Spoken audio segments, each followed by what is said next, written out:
Today, we are going to be talking about The Pope's Exorcist, which is a new film that just came out, directed by Julius Avery, distributed by Sony Pictures, and starring Russell Crowe, as well as others. But we'll definitely have spoilers. So, of course, if very much if you haven't seen the film, maybe wait, or who knows, maybe it'll make you want to see it or not want to see it based on it what we might talk sway your decision about seeing it if you're on the fence.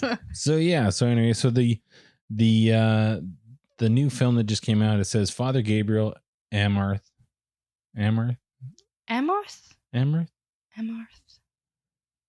I think so. It's Amorth. So yeah, Gabriel Amorth.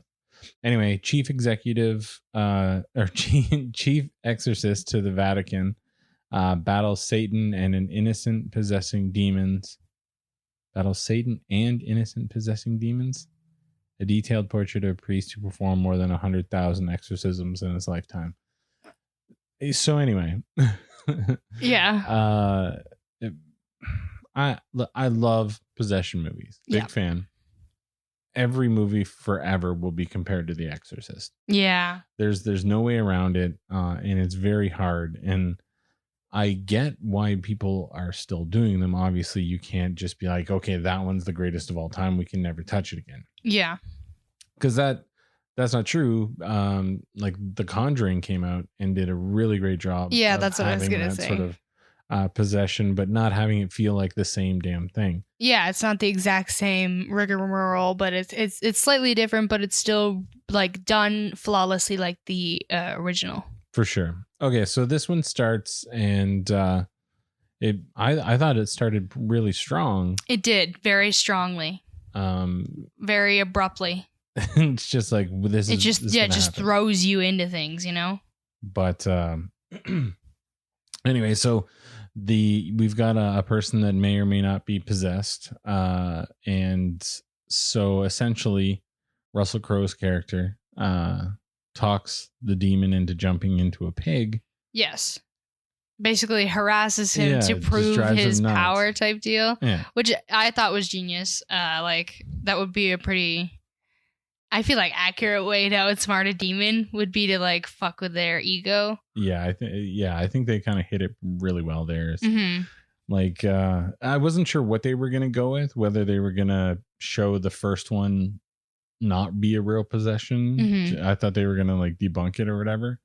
But yeah, anyway, he jumps into the pig and they make bacon out of that son of a bitch. Yeah, poor. I was not expecting that right away. Well, yeah, I wasn't sure. I kind of had a feeling like once he's like, get the pig, I'm like, all right, I see where this is going. Yeah, I had a feeling it would not be good either way. But yeah, I don't know. Anyway, and then after that, it kind of gets weird. Yeah, because it was really confusing. We were led to believe that the single mom with a young child, he's like barely 8, I would say, right? Probably, yeah. He's pretty young. And then she has a teenager.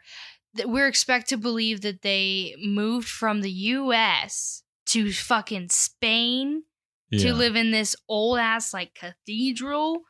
And it's like, I don't know if I missed rebuilt. The beginning. Yeah, like I don't know if I missed the beginning as to why these people moved there. They just did. I don't. Did we miss that? Was there a reason? Yeah, I don't know. She just kind of insisted that it was like what they had to do.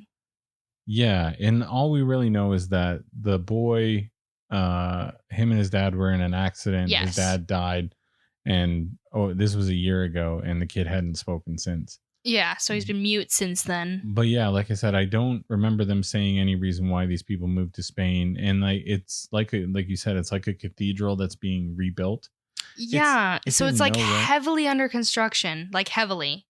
Yeah, like it's definitely not a place that you would bring kids or move into immediately. Yeah, it doesn't make any sense. Sorry. That's okay. I'm just helping you. Like if you had moved into a place that was under construction, you'd have like a certain amount of the place built so you can actually safely live there, but also keep your kids safe. Like, well, yeah, you wouldn't just have your kid be playing and there's like guys digging apart walls and stuff. Yeah, like there's a scene where the boy goes off on his own and just ventures into the construction, and I'm like, at any point, like, something could fall and hit his fucking head, because like there's guys with hard hats working there. Yeah, like it's a construction zone. If any time that I've worked in anything that had to do with construction, they wouldn't allow children. Yeah, children aren't allowed. And if people were going to be in there and you have workers that are wearing PPE such as that, then the kid would have to wear PPE. Exactly. Or wouldn't be allowed there at all if he was, you know? Well, yeah, and that's what I mean. So it started really strong and then it got real campy. Which was kind of annoying. Because there is like this one section of the wall that's kind of jacked up. Yeah, and that's what the boy finds when he goes venturing on his own, like trying to get himself killed. Well, yeah. Well, then Bill, Bob, and Tito put a fucking flare in there. Oh yeah, Bill, Bob, and Tito. You're right. It kind of like blows up the fucking place. Idiots. So then you're like, okay, there's no way that the family's gonna still keep hanging around there when they pretty much have a gas leak. Why on earth would they continue to live there after the gas leak happens and like two guys like go to the hospital because of it? Yeah, and like it's crazy because this is supposed to be based on something, but I mean, I think it was from 1987 or something, and I know things were a lot different in the 80s, but not that stupid. Like, so then we kind of get into when I really started rolling my eyes is so the kid gets possessed or whatever, and then he immediately grabs his mom's titty. Yeah, that was weird. And then is like, bring me the priest, and I was like, oh, nothing about that seemed cool, man. Like, I don't know, it was just too forced. It wasn't done well, and it honestly, it wasn't like scary. Like, it wasn't meant to like. It was meant to offend you, shock you, but it wasn't meant to scare you. I prefer when like the possessions are more like genuinely like scary. Yeah, well, and that's what I get it, and I get like I have seen some possession things where a lot of it has to do with like sexual things because like sex has always been super strange or macabre or provocative or whatever. Yeah, but in that, so I don't know. And then I've got a note here about the priest is drinking whiskey. Yeah, we get it. He's a badass. Like, right? Yeah, that was strange. It just, I get it. I'm sure. Like, let's say this is really based on a guy. Drunk. Yeah. This dude has obviously fought demons. Yeah. Then you probably drink. I can get that point. Right in front of the priest, right before you go in. Like, yeah, seems a little unholy in my opinion. The thing that really kind of got to me was just how jokey it was. Like, mostly he, like, him as a character. I like Russell Crowe, but like it was like he was a comedian in what was trying to be a horror movie. Like it was just too over the top. And I get that they were trying to point that like demons and Satan hate jokes. Yeah, and they don't like when he jokes, so he's like the most jokey person alive. But he was joking with everybody but the demon. That's what I was just gonna say. Yeah, like he doesn't really joke with the demon. At no point does he go in and he's like, knock knock. Yeah, like does he not try to annoy him? No, he doesn't do any of that shit. So really, he's just being a dink to be a dink. Yeah, basically. Yeah. And like, okay, and like how weird he drives around on a Vespa. I thought that was awesome. Like it's like they were sitting there and like, he's a badass. He's the Vatican priest. He, what about a motorcycle? No, like motorcycle's too badass. Yeah, he needs to be more environmentally conscious. What about a Vespa? Okay, he can ride a Vespa. Like it seemed odd. It doesn't even like look like something a priest would drive either. Like they could have like made it black and white or something. Like it's fucking red and white too. Well, like like what do you mean? Like the priestmobile? They should. Yeah, like I don't know, something like what? That's some sweet weird. Crosses on it. Yes, literally yes. I don't know. I think if there's an Exorcist now, he would want bling. He would be stylish he would be now. Bling, yeah. Okay. But I think back then they were just like, 80s. He was just trying to be low key. Like, yeah, I'm here to fight the devil. Like, You don't want to roll up like Ghostbusters and just like look at my shaggin' wagon here. Like, that's awesome. Yeah, I agree. And then I got the note where Thomas just starts straight up choking that kid. Oh my god, that was so funny. I did not expect that. Like, he literally warned him before he got in there. It's gonna use your fears or your guilts or whatever, like your sins against you. Don't listen to him. Don't interact with him. And then he does both of those things and then attacks him. And he's like, Thomas, just ignore it. Just ignore it. And he's like, shut up. Just shut up. And I'm like, oh man, Thomas is losing it. And then he straight up grabs him like Homer Simpson and Bart Simpson. He's just like, I'm like, oh my god, Thomas is gonna choke this little kid out. It was so funny, man. It was so crazy. But that's what I mean. There were some parts that I really liked, but not for what they should have been. Like they were not scary. It's because they were funny, like a comedy. Yeah, because like that.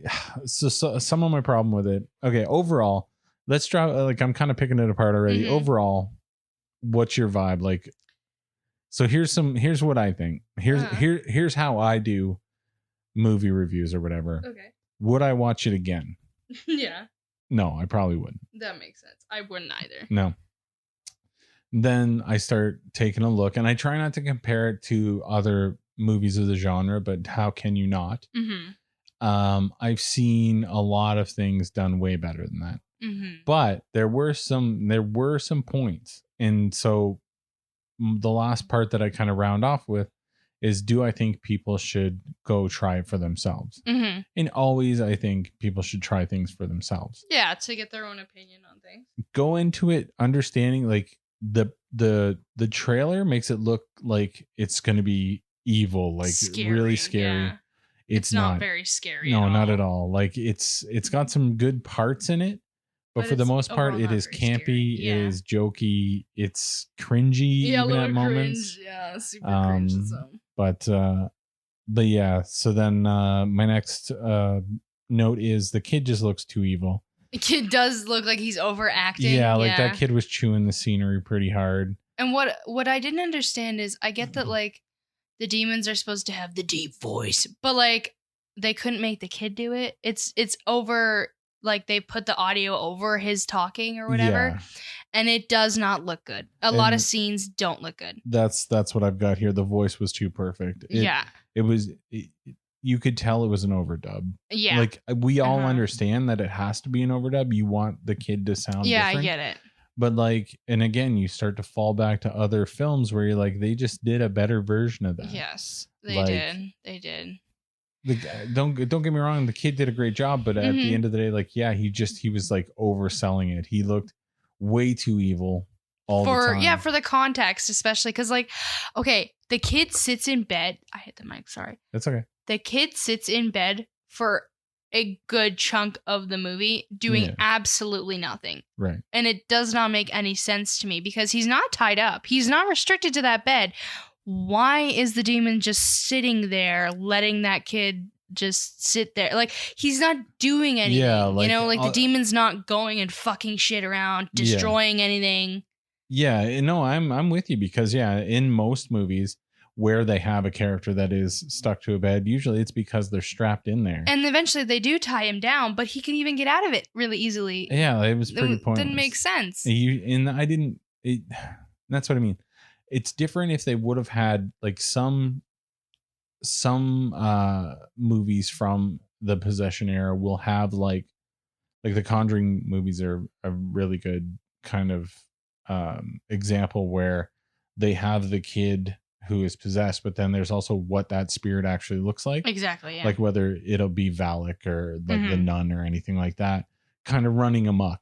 And then you're like, okay, well then pure evil fucks around and then goes back into the kid or whatever. Like this whole time you're like the one girl's hearing knocks, the other one's feeling like her husband's embracing her. Oh yeah, and then she gets like sucked into the meanwhile mattress. This kid is still just chilling up in the bed. Exactly. It doesn't make any fucking sense. It's like the demon is causing issues, but not being involved. Yeah. Like he's that powerful that he can lay in the bed and just vibe and mess with the entire house. I'm gonna take 9. The rest of you guys go deal this shit. Like that. Yeah. And that's what I mean. That's why there's parts of it I'm just like, okay, I get it. And like, a lot of it's shit you've seen before. A woman sinking into a bed. I've seen that a million times. Yeah, like that's so overdone. I was really like, with that scene. The scene where she gets like trapped into the closet is also very like we've seen people get chased and trapped into a fucking closet before, you know? And to me, it was just a little over the top where like when you have a film like that, I think you need to realize that less is more. They were pushing it too hard, but not even in good ways. No, like, just like to use CGI, just to ways, kind of throw people around and it's not a fucking. We're not looking at a Marvel movie. Like, calm down. Like, I just like you said with when she's kind of trapped in the closet. Like, if they had done a lot less with that, it would have been a lot more scary. I agree. But that's why I almost don't look at this as like a horror movie as much as it is kind just of a movie. like more like a thriller action sort of movie because there's not enough scares. Exactly. It wasn't really scary like at all for the most part. The scariest part was when he threw the skull at the other priest. He just had a dead man's hand in his like how long? Like he carried that for like 5 minutes before he threw a skull at the dude. With his bare hands, and then like they just proceed on. Like the guy doesn't even Thomas doesn't even like, what the fuck, you threw a dead man's skull at me? That's not like okay. Like, why did you do that? Where like, yeah, and that's what I had. I said throws the skull at the other priest. It's just all jokes. Yeah, like he's just like, ask this guy, and he throws like this is a human remains. Like, like that. You should be respectful with that. You're a priest. Desecrating these people. Literally, yeah, and like for a joke, and then not just that, but you're also throwing human remains at another poor human that has to realize that they've just touched human remains. That's fucked up. That's messed up. Well, and you're supposed to be a priest. Yeah, you're fighting for good and against evil, and like then you just desecration is graves. A big deal. Yeah. And so I don't know. It's super, super weird. That was one of the scariest parts, in my opinion. The fact that they touched so many dead bodies with their hands, and then like at no point were you like, okay, look, man, basing it just off the films I've watched. If I was going to go into an exorcism, I know I need gloves. Like, no shit. Someone right? can puke green slime on me. Who knows what's going to happen? I'm going to go prepared. Gloves, maybe a mask. Yeah, this dude's just like digging through human remains, whatever he can find. Just graves. At some point, he literally digs into a man's stomach for a key. Like, well, and so this whole fucking thing, and like I said, there's spoilers throughout this whole fucking thing, but like, so the location that they're dealing with apparently has given the church trouble before, and they just abandon it. Yeah, they bury just like, it underground. We think this is what was he, the king of hell or whatever? Yeah. He owns the house now. Yeah, he just owns that land. That and area just leaves it. But then they don't tell anyone. Yeah. And like, so then just don't tell he anyone? shows up and starts finding all these Vatican symbols and different things. And I'm like, well, they're redoing this house. Nobody has been like, what are these symbols? Like the Vatican symbol is literally on the well outside. No one's bothered. Not one person has been like, this is kind of cool. This is the actual Vatican symbol. I wonder why this is here. Right. And like when he looks into that well, there's like layers and layers and layers and layers and layers of skulls. Yeah. That go down into a cavern. You can't tell me at no point no one's fucking seen that. He pulled the lid off with his Vespa. Yeah. So like it's not even that hard. 2-3 men could probably just pick that up. And like they have a construction site. No one's no looked construction in that person well. looked in there, or did they look in there and they're like, skulls, close this back up, forget it. We will never sell this place if they see their skulls in the well. Yeah, I mean, I guess so. That's what they're thinking. Like this place is super fucking haunted, man. We cannot show these people. Throughout the film, there's like a knock game. It's like dun dun dun dun dun. And then it wants you to go dun dun. Mm-hmm. Anyway, that is so the clap game from That's Conjuring. Exactly what I was thinking when I heard it. It was, and it's so like it's so boring. Like it's so boring. It's not scary. It's no, and that's I think like you and I watch a lot of like actual like paranormal videos and such like that. And knocking is a big deal in that, but it's never like that. Yeah. And so even if it was, there wasn't enough context for us to enjoy it. Mm-hmm.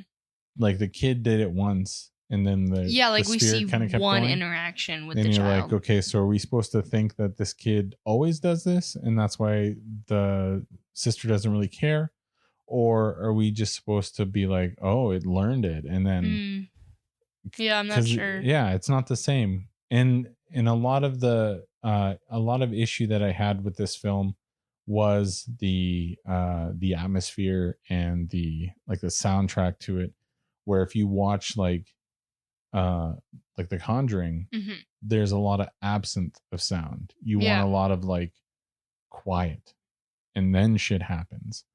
Where like if you've got like weird stuff playing in the background the whole fucking time, it's not scary.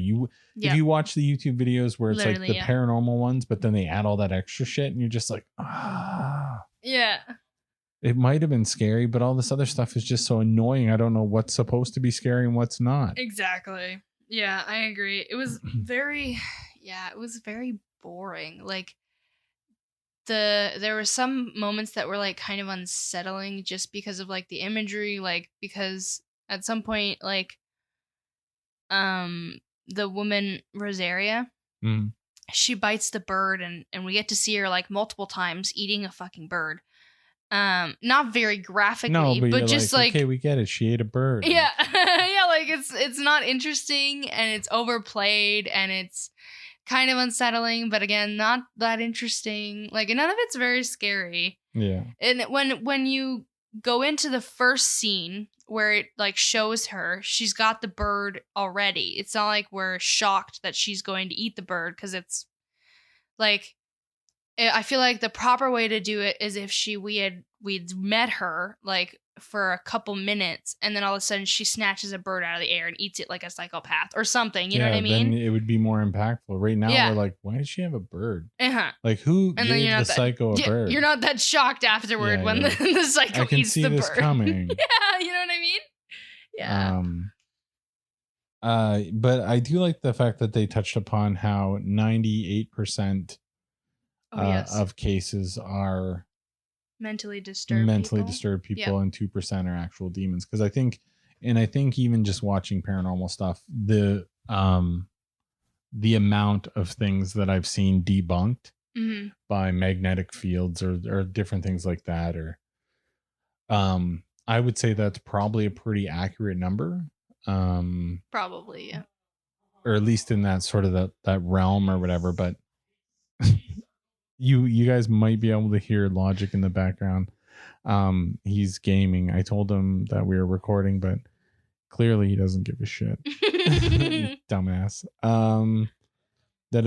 Oh yeah, so almost every possession movie has them go and they get like CAT scans and that sort of thing. Yes, of course. And so then there's like a brief moment where the guy's like, you could probably give him the sedative if you want. Oh yeah, the sedative. And then but you never need to give him the sedative, because all he does is sit in bed and do nothing. Like, well, yeah. Plus, like, I don't think it would be a needle sedative. No, like, it's a pill sedative, so you'd have to force the demon to take it. Like, well, normally yes, but this chick's got a needle, and that's when it goes. Oh yeah, you're right. When does she get that needle and shit? She goes and gets it when she wakes up and notices. No. I mean, like, the vial. How does she have the liquid sedative? Like, where does she get that? Exactly. That's my point. Is that what he supposedly gave her in the 80s? Did they just give vials? No, because when he handed her it was a package of pills. It was a square box. It was a package.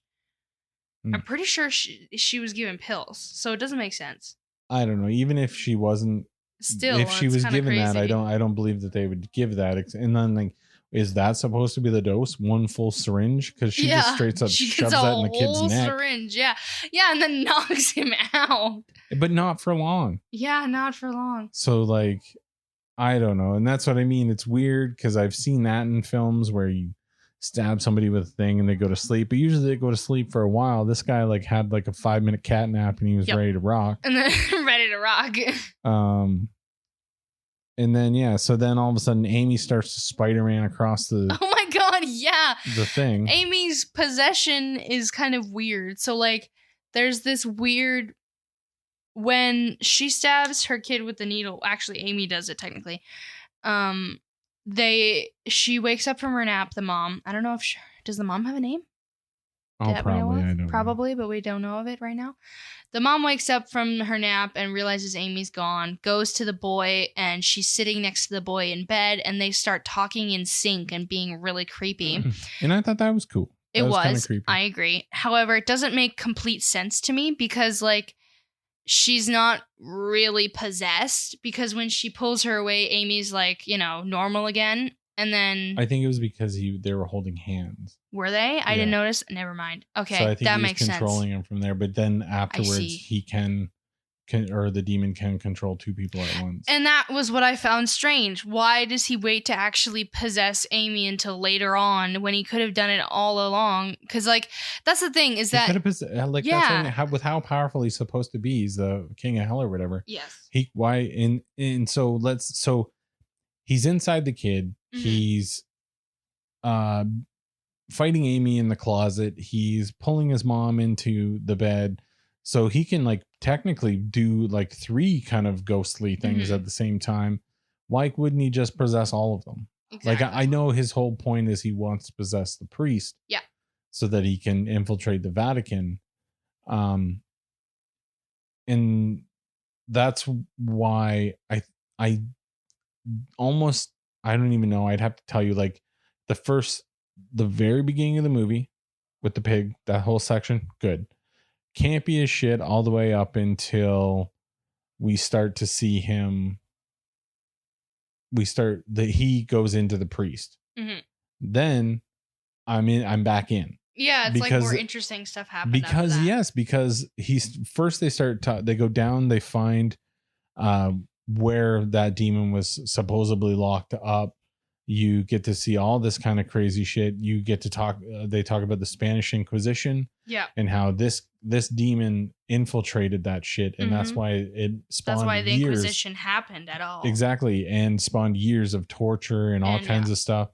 And I'm like, okay, so that's the shit that I want to know. Like, that's the story. Yeah, like the story is really cool. Like, when it comes to what the Vatican did and why the Vatican sealed away these bodies, and, like, it's a whole catacomb, right? Yeah. And the guy in the middle of it is like this cardinal protector type deal, and he's willingly there, I guess. He willingly died to be sealed away in that fucking catacomb. Yeah, to make sure that the demon didn't get out. And it still didn't work.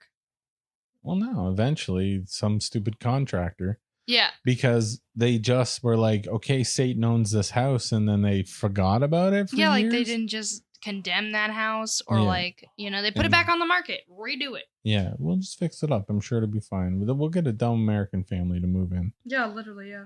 And then so I've got hit staff and all the lights and the sigils and the signs and all the stuff for the rooms. That was very Marvel for me. It was very Marvel, but at least that to me went more along the lines with the film than all the rest of the shit. I agree. Yeah. None of it else made sense. Like, you haven't seen End of Days.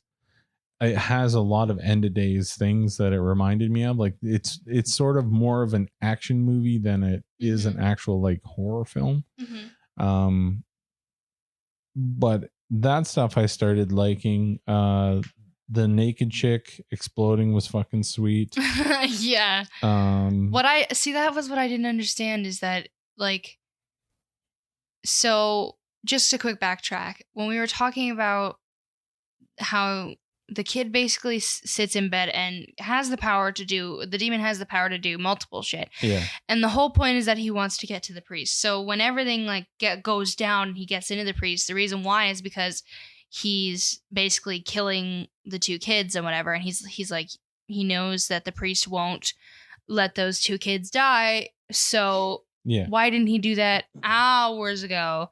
And I know that they had to make times for them to figure out the whole lore and shit. Yeah. They had to figure out how to make that work into the movie. But in my opinion, it doesn't, because he literally just sits there and waits for them to figure out, like, his name and figure out how to defeat him, basically. Like, well, yeah. So anyway, so he can see all this stuff in the house, but he can't see the stuff down there. Yeah. Like, he's controlling all this stuff, but yet they go down into the catacombs and learn all this stuff. Yeah, like that's supposedly where he like dwelled. You don't think he'd be like, oh, my spider senses are tingling, but they're in my area. Well, and like I said, during that whole time, he basically does nothing. Like we have the scene where he temporarily possesses Amy by holding her hand, and they fight and stuff like that because he's an asshole. But that's it. He doesn't do anything. Like the whole point is that when you're possessed, he doesn't really ever leave the bed. Exactly. He didn't do anything the whole fucking time. Yeah, he didn't levitate. He didn't do shit. Just sat in the bed, the lazy prick. Amy does the most when she's fucking possessed. Yeah, but it's like, what a weird difference. Like the stuff that I didn't get about the stuff with Amy both times, the spider walk thing. Yeah, the spider walk. It made it sound like it adjusted her bones. Yeah. So I mean, like she would be dead after that. Yes, and then they literally snapped her neck back. Yeah, and then she was okay. They essentially spin her neck all the way around, and then she's just okay. Yeah, like that would kill a person. It's not, and it's not like they were like, oh, it was a hallucination or anything. Yeah, no. No, we're supposed to believe that he twisted her head all the way around, but she's just fine. Like, get the fuck out of here. And some of the injuries that happen, like Amy smashes her mother's head against a fucking sink and breaks the sink. That would kill her mother. John Wick style. Yeah, like she wouldn't get back up. That's death. You cannot live from that blunt force trauma. Yeah. No. There is quite a few scenes in the movie that look bad too when they're being thrown against stuff and like they hit things, like hit the wall. They don't look realistic and don't look like they have enough oomph. Some of them look very, very fake, you know? Yeah, that's what I was just gonna take a look to see kind of what the budget was for that. I am interested, yeah. So yeah, I mean, for 18 million, they definitely has a budget, but it costs so much, they're not going to get the proper amount of CGI that they wanted. Mm-hmm. And for whatever reason, so many of these fucking movies don't do practical effects, which I don't understand. You're clearly not listening to the fans. The fans say practical effects are what makes shit, and everyone that has come out that has used practical effects has done very well. I agree. Yeah. There was quite a few scenes that probably would have looked way better if the effects were better.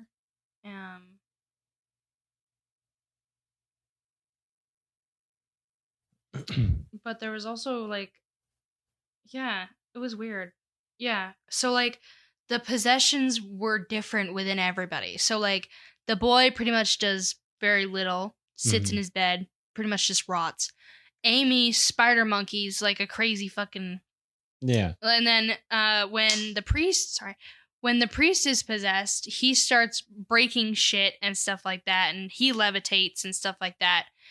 But that's like it. That's But yeah, like, but why? Why so many different levels to it? Like, why wasn't the kid spider walking around? Yeah. Why, or levitating or doing any of that stuff? Like, I started to think that they were going to try to say that there was more than one demon there or something. That's what I was wondering, yeah. But they didn't. And then they kind of let that kind of go flat. And I get kind of what they were building to. And the way that I kind of look at it is I almost feel like they're trying to make it into something more. Because so there was 200 fallen angels that came with the Satan. So that was number one. That was the first one they found. They're supposed to find another 199. Yeah. So to me, that's them saying, okay, well, we can open this up to a whole series of films. And to me, I'm assuming that's what they had in mind from the get-go. So that's why this movie just felt like it just jammed so much bullshit down our throat. Like it tried to make us like these people, even though we don't really get enough time to like these people. Yeah. We get to find out that they're flawed, which everybody's flawed. So it's not really that big of a deal. But when you don't get to fall in love with that character enough to care that they're flawed, then none of it really matters. Like, and we do get the side stories for it, and you can kind of be like, oh, okay, I get that. But still, like at the end of the day, I didn't give a shit about either of the priests. I didn't care. I didn't even care about the family. The family we don't get enough time to care about. Yeah, there's not enough time. And that's what I mean. So often now when they do these movies, it's like they think, okay, well, this is a great idea. And we can spawn into a bunch of other ideas, but we gotta pack as much as we can into this first one and hope it does well. Because then we've set up all this other stuff. But the downfall of that can also be a lot of times people will watch that movie and be like, fuck, the pacing was terrible in this. Yes. It just, I from start to finish, here we go. We don't really get to know anybody. We've seen possession movies before, so you don't have to show us all that same shit again. I don't have to see a kid in a bed doing the same shit that every kid has ever done in a bed. Yeah, like that's so overplayed. The fact that the kid's in the bed, like, and he does the whole possession act in the bed. We get that. We've seen that over and over. Like, well, exactly. To me, it's like they took everything from all the other possession movies. You've got the girl spinning her head all the way around, just like the Exorcist. They got the weird clap knock. Yeah, they got that. They've also got the spider walking. Being trapped like they have closet, every single trope they can to make it feel like a horror movie, but it wasn't. Yes, you shouldn't. Was really weird. Don't even pretend it was, you sons of bitches. It was, it was not scary. There was just a lot of confusing and shocking moments. Well, and there was one or two times that they did a fucking scene that made no fucking sense. Yeah, they cut to a scene for nothing and then would cut back, and we were literally like, "Wait, what was the value of that scene?" Yeah, like absolutely nothing was worth. There was just filler. Well, with a movie that you already have way too much information that you're trying to jam down someone's throat. Yeah. Don't add random shit. You feel like you can still have room for filler. Yeah. Then you're really not telling the story properly. And I know it's based on the books written by the actual priest or whatever. But to me, again, it's too much that they're trying to jam all at once. And that is a big problem with a lot of movies right now. Just tell one story. That's it. And that's all you have to do. You just have to have the same normal shit that every 3-act play has. You don't have to jam as much crap into those. Like that could have probably easily been 2 movies. It could have, yeah. And then that would have started things on a much bigger foundation. Now it made 66 million. So it made more million than it took to make the movie. So 9 times out of 10, that means they'll try. Whether 3 times as much is enough for them to be like, or 2 times as much, or wait, what did I say? Almost 20? Yeah, it was 18 to 66. So yeah, so 3 times as much will be enough for them to be like, oh, it's worth it. Who knows? Yeah, I'm not sure.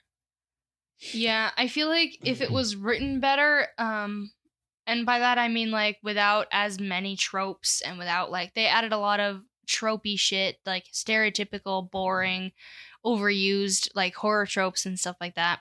If they had excluded that and focused a little bit more on the scary elements of it, I feel like it could have been really good. I can see what you're saying. Personally, what I think is cut all that out. Like cut out the possession thing. Like that whole story, we didn't need that story.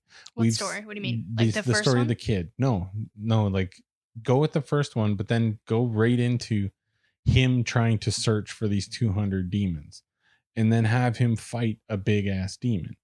Like, and I know that's sort of what this movie was, but it failed because the pacing of it was, well, they gave us the fucking kid in the bed again. Yes.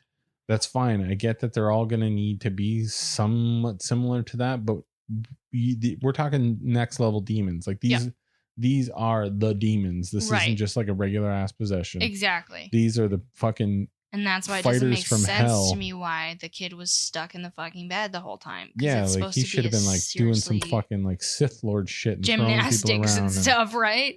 But yeah, to me, they just threw all that crap in because they're like, oh, it's a possession movie. This kind of crap is always in possession movies. Throw it in there.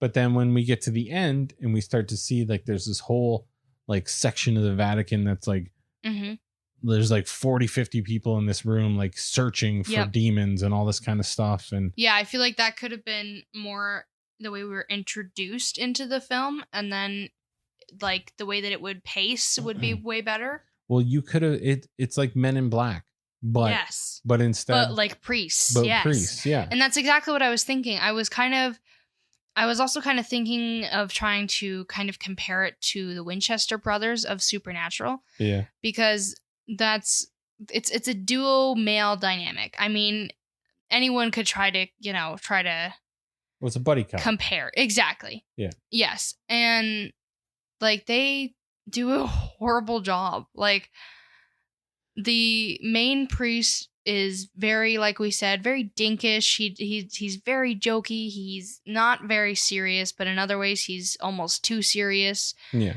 And then the other priest is kind of like a little bitch boy, and then he also strangles a child in anger. Like Yeah. he's really really strange. He seems like super normal and timid, but then he chokes that kid, and you're like, there's some darkness in this man. But yeah, and then he kind of becomes a badass in the end, and that's what I mean. It all felt forced. Like all of their characters didn't. There good. was enough. Yeah. There wasn't enough development for us to like either of them, or to like the fact that they didn't know each other. There was no like building blocks or friction or anything like that. He was just like, oh, you know about me? And he's like, yeah, I've seen the papers. And he's like, you read the books? Nah, well, the books are good. Like, okay, so you're here to hawk books, or you're here to fight the devil? Like, right? You know what I mean? Yeah, it's a little strange. And then it ends with like, he's like, what do you think? He's like, let's go to work. And the other one's like, let's go to hell. And I was like, yeah, I know, very cringe. Like, very cringe. Yeah, like it should have been Will Ferrell and fucking somebody. That's else, what like, I'm saying. Yeah, very Men in Black, Yeah. like cringy sort of style. So I don't know. It was interesting, and there were some aspects of it that I really did like. There was a lot of it that was just like just bad. It was bad pacing, bad decisions, and I hate saying stuff like that. I hate shitting on anyone else's creativity, but that's not good. It's not good. I'm sorry, it's no good.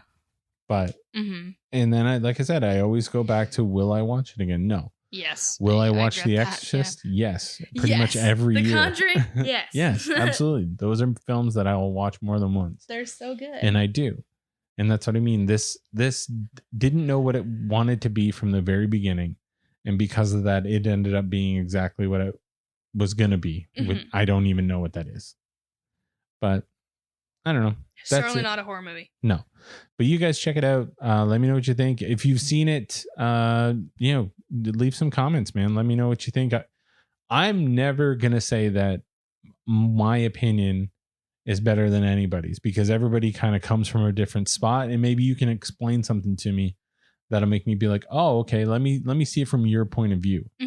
Yeah. But from my point of view, I've seen a lot of horror film. I love everything to do with the genre. To me, we're just getting real lazy lately. Yes, very lazy. I'm wondering if we should see. Have you ever seen the Smile movie? Smile? Yeah, I did. I saw that. Was it good? No. I figured not. I had a feeling. Because people said it was great. I had a feeling it was bad. And it all depends. Okay, so we were only going to talk about one film, but I'm going to throw a couple of things out here.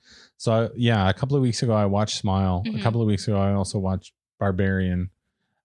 Both I think should have been good. Both were not. Oof. Barbarian had the chance to be really good, and then it went really fucking weird.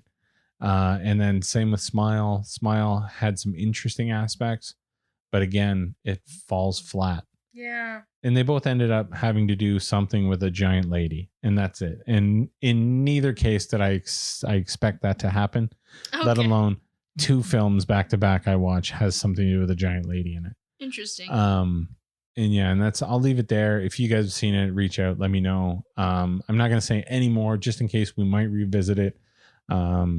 Because I'm sure a lot of people did like both of those films. And there is, my biggest problem with a lot of movies now is there are snippets that are brilliant. Yes. And that is what they should have done, but they never do. I don't know why. Same with actually the show that we were going to originally come back on was the Winnie the Pooh Blood and Honey. Oh my god! Yeah, but so fucking bad. We still may go back and trash that another day. But that was another one that had glimpses at the very beginning really that could have been really great, but then they just shit all over the rest of it. Just my opinion, man. But I don't know if they want, if these folks want to find more of Dreamer online, where can they go and find you? Artistic Dreamer on Instagram, and I think on Twitter the same. Yeah, I think on Twitter it's all one word. I think on Instagram you have underscore somewhere in there. Perhaps I do. Either way, it's all in the show notes, so you can click on there. If you're listening on, I don't know, whatever podcatching device you're listening on, feel free to give us a review. And if it comes to me, I'll definitely read it. iTunes I get. The other ones I don't always get. But yeah, check it out. And we're going to try to start doing this a little bit more regularly. And yeah, yes. If there's a movie that you're like, man, you guys really need to check this out, and it doesn't have to be new. It can be old. Yeah, it can be whatever. Well, actually, might be preferred considering all the new movies are kind of shit. True, and that's what I mean. We'll try to do some new stuff, but there's a lot of old stuff that I want to show Dreamer. That I really love. We may or may not have Logic on. He seems like he wants to be involved until I ask him, and then he doesn't. So that's how he is with everything. There's a good chance no. There is a lot of new things that are coming down the pipe that as of right now, I don't think that I can really comment on it because I don't know. I actually don't know what I'm able to say. I don't know when you're going to get this. That's the other side of it. So there's been a big transition right now with our hosting and where we're going to end up. So there's going to be a whole new website and a whole new company that we're working with. And either it'll be out when this comes out, or maybe you'll get this early. So for now, I'm not going to say anything, but a lot of stuff coming. New stuff is coming. A lot of new stuff. If you want to check anything I do out, you can either search Canadian Trash Gaming or Fearandmdi on everything, and you'll find me. But until next week, run along, kiddies.